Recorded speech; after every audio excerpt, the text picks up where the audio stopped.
Hi മക്കളെ, ഈ വർഷം ഞങ്ങൾക്ക് ഒട്ടും പ്രതീക്ഷിക്കാതെ ഒരു 90,000 രൂപ നഷ്ടം വന്ന കഥ പറഞ്ഞാട്ടെ. പക്ഷേ എനിക്ക് കുറച്ച് സന്തോഷമുണ്ട് കേട്ടോ അതിൽ. സംഭവം ഇത്രയേ ഉള്ളൂ. നമ്മൾ എല്ലാ വർഷവും എന്ത് ചെയ്യാറുണ്ട്, +1 മാർക്ക് ബേസ് ചെയ്തിട്ട് നീറ്റിനും ജെഇക്കൊക്കെ എന്താണ് സ്കോളർഷിപ്പ് പ്രഖ്യാപിക്കാറുണ്ട്.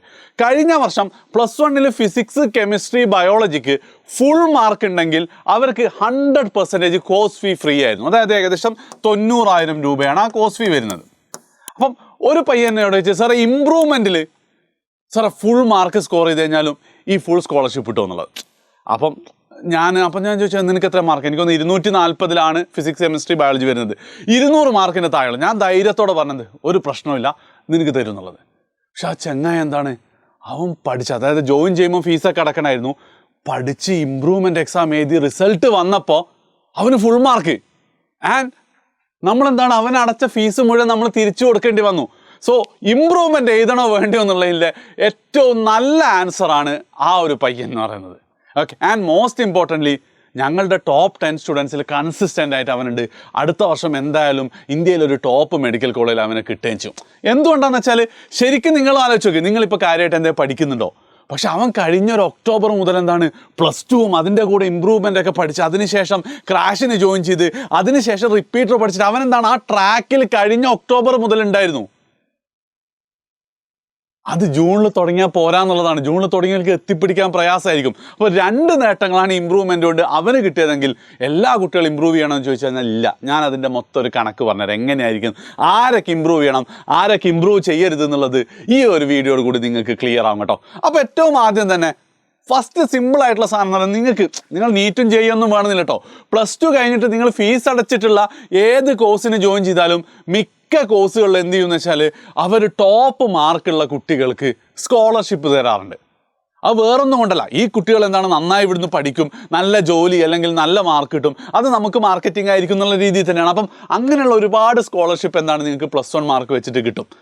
അല്ലാതെ നിങ്ങളുടെ +1 മാർക്ക് പരിഗണിക്കുന്ന വളരെ കുറച്ച് കോഴ്സുകളെ എന്തുള്ളൂ ശരിക്കുള്ളൂ. ഇപ്പോൾ ഉദാഹരണത്തിന് നിങ്ങളൊരു നീറ്റ് ആസ്പിരൻ്റ് ആണ്, അല്ലെങ്കിൽ ജെഇ ആസ്പിരൻ്റാണ്, അല്ലെങ്കിൽ CA, ACCA, CMA അതുപോലത്തെ പ്രൊഫഷണൽ കൊമേഴ്സ് കോഴ്സുകൾ ഏതെങ്കിലും എടുക്കുകയാണ്, അല്ലെങ്കിൽ കീം നോക്കുകയാണ്, LLB അഡ്വക്കേറ്റ് ആവാൻ നോക്കുകയാണ്, അല്ലെങ്കിൽ നഴ്സിംഗ് അതുപോലത്തെ പാരാമെഡിക്കൽ ഏത് കോഴ്സ് എടുക്കുകയാണെങ്കിലും നിങ്ങളുടെ +1 മാർക്കിന് അവിടെ എവിടെയും വിലയില്ല. അത് എവിടെയും നോക്കൂല.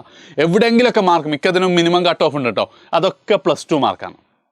ഓക്കെ, അപ്പം ശരിക്കും ഇത് എന്ത് ചെയ്യണം, ഞാൻ ഇമ്പ്രൂവ് ചെയ്യണമെന്ന് വെച്ച് കഴിഞ്ഞാൽ നിങ്ങൾക്ക് ഇതൊക്കെ ആഗ്രഹം ഉണ്ടെങ്കിലും ചിലപ്പോൾ നിങ്ങളൊക്കെ എന്താണ് ഒരു വർഷം ഇതിനു വേണ്ടിയിട്ട് റിപ്പീറ്റ് ഒക്കെ ചെയ്താലും അവസാനം നമ്മൾ ഭൂരിഭാഗം ആൾക്കാരും എത്തിപ്പെടുകയെന്ന് വെച്ച് കഴിഞ്ഞാൽ നമ്മൾ സാധാരണ വിളിക്കുന്ന ഈ ഡിഗ്രി കോഴ്സ് എന്ന് പറഞ്ഞ സാധനം, നേരത്തെ പറഞ്ഞ MBBSഉം BTech ഒക്കെ ഡിഗ്രി കോഴ്സ് ആണെങ്കിലും ഇതിനാണ് നമ്മൾ സാധാരണ BSc physics, BA English, BA history, BA Malayalam, BSc chemistry തുടങ്ങിയ സാധനത്തിലേക്ക് എത്തുക.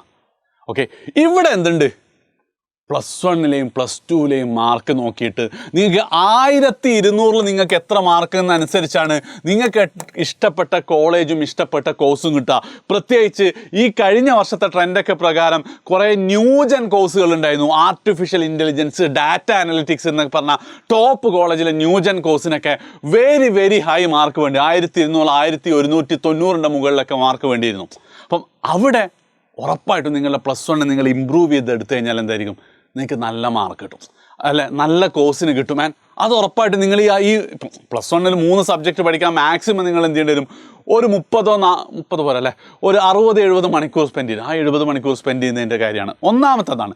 രണ്ടാമത്തെ കേസ് എന്ന് പറയുന്നത്, അതായത് ഞാൻ കഴിഞ്ഞ വർഷമൊക്കെ ഒരുപാട് കുട്ടികളോട്, അതായത് നിങ്ങളിപ്പോൾ ഒരു നീറ്റ് ആസ്പിരൻ്റ് ആണ്, അല്ലെങ്കിൽ എന്താണ് നിങ്ങളൊരു ജെഇ ആസ്പിരൻ്റ് ആണ് എന്നൊക്കെ ഉണ്ടെങ്കിൽ അവരോടൊക്കെ ഞാൻ പറയുന്ന കാര്യം, നിങ്ങൾ ഈ +1 മാർക്കിന് ഇമ്പ്രൂവ് ചെയ്യുന്ന ബോർഡ് എക്സാം ലെവലിൽ ഒന്നും കൂടെ പഠിക്കാതെ നിങ്ങൾ എന്ത് ഈ വർഷം നിങ്ങൾക്ക് എന്തായാലും കിട്ടുമെന്നില്ല, എന്നാലും നിങ്ങൾ എന്ത് നീറ്റ് ലെവലിൽ കുറച്ച് +2 പാഠങ്ങൾ പഠിക്കുക, അല്ലെങ്കിൽ ജെഇ ലെവലിൽ കുറച്ച് +2 പാഠങ്ങൾ പഠിക്കുന്നവർ. അത് ശരിക്കും പ്രാക്ടിക്കലി നല്ല അഡ്വൈസ് ആണെങ്കിലും, തിയററ്റിക്കലി നല്ല അഡ്വൈസ് ആണെങ്കിലും പ്രാക്ടിക്കലി എന്തായാലും അത് വർക്ക് ചെയ്യില്ല.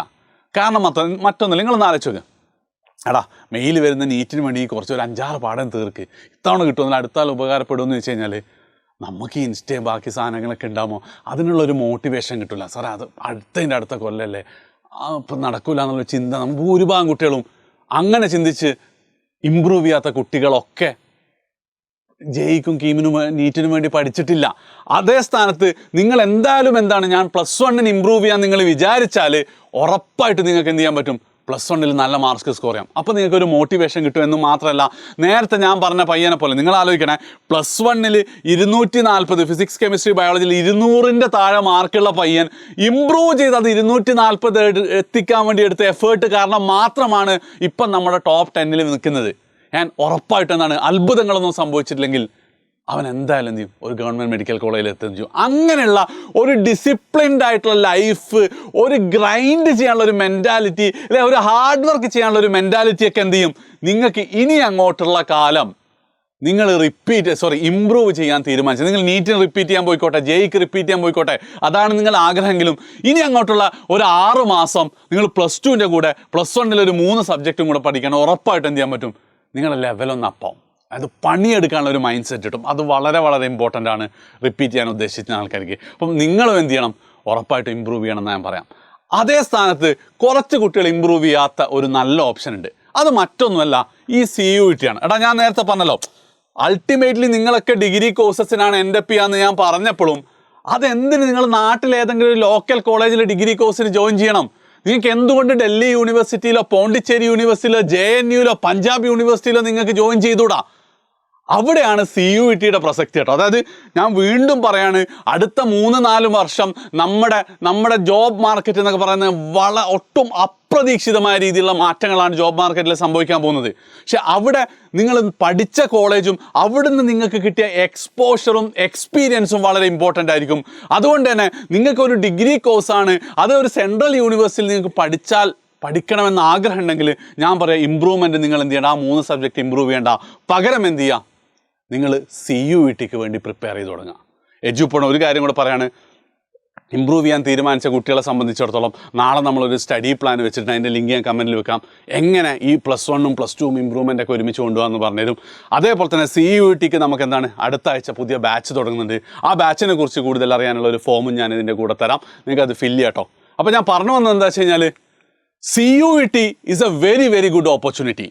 നീറ്റോ JEO പോലെ എന്തല്ല, നിങ്ങൾ പഠിച്ചാലും കിട്ടൂല എന്ന് ഉറപ്പുള്ള ഒരു സാധനമല്ല. CUET നിങ്ങൾ പഠിച്ചോ, CUET ഈ സമയത്ത് നിങ്ങൾ സീരിയസ് ആയി പഠിച്ചു തുടങ്ങിക്കഴിഞ്ഞാൽ ഞാൻ ഗ്യാരണ്ടി തരുന്നു, ഒരു ടോപ്പ് കോളേജിൽ നല്ലൊരു കോഴ്സിന് നിങ്ങൾക്ക് കിട്ടും. ഈ റിസ്ക് നിങ്ങൾ എടുക്കുകയാണെങ്കിലും നിങ്ങൾ ഇമ്പ്രൂവ്മെൻ്റ് ചെയ്തേണ്ട ആവശ്യമില്ല. ക്ലിയർ അല്ലേ? ഇൻ ഷോർട്ട് പറയുകയാണെങ്കിൽ എന്താ, ഇമ്പ്രൂവ്മെൻ്റ് ചെയ്താൽ നിങ്ങൾക്ക് സ്കോളർഷിപ്പായിട്ട് ഉപകാരപ്പെടും. അതേപോലെ തന്നെ എന്താണ്, നിങ്ങൾ കേരളത്തിലൊരു കോളേജിലാണ് പഠിക്കുന്നതെങ്കിൽ നിങ്ങൾ അഡ്മിഷൻ അത് ഹെൽപ്പ് ചെയ്യും. മൂന്നാമതായിട്ട് എന്താണ്, നിങ്ങൾക്ക് ഡിസിപ്ലിനും മൈൻഡ് സെറ്റും ഹാർഡ് വർക്ക് ചെയ്യാനുള്ള മെൻറ്റാലിറ്റിയൊക്കെ നിങ്ങൾക്ക് വരും. ആൻഡ് ഇങ്ങനെയുള്ള ഉപകാരങ്ങളുള്ളതുകൊണ്ട് നിങ്ങൾ ഭൂരിഭാഗം ആൾക്കാർ ഇമ്പ്രൂവ്മെൻറ്റ് ചെയ്യുക. പക്ഷേ CUET എന്നുള്ളൊരു ലക്ഷ്യം നിങ്ങളുടെ മനസ്സിലില്ല. നിങ്ങൾ ഇമ്പ്രൂവ്മെൻറ്റ് കൊടുത്താൽ കിട്ടോ, പക്ഷേ എന്ത് ചെയ്യണം, CUETക്ക് വേണ്ടി പ്രിപ്പയർ ചെയ്യണം. ഇമ്പ്രൂവ്മെൻറ്റിൻ്റെയും +2 എങ്ങനെ പഠിക്കാനുള്ള സ്റ്റഡി പ്ലാൻ നാളെ CUETയുടെ ബാച്ച് ഡീറ്റെയിൽസ് അറിയാനുള്ള ഫോമും കൊടുത്തിട്ടുണ്ട്, നിങ്ങൾ ചെയ്യുക. അതേപോലെ തന്നെ മാക്സിമം ഫ്രണ്ട്സിന് ഷെയർ ചെയ്യുക. ആൻഡ് ഇമ്പ്രൂവ്മെൻറ്റിനെ കുറിച്ച് മറ്റെന്ത് സംശയം ഉണ്ടെങ്കിലും കമൻറ്റ് ചെയ്യുക.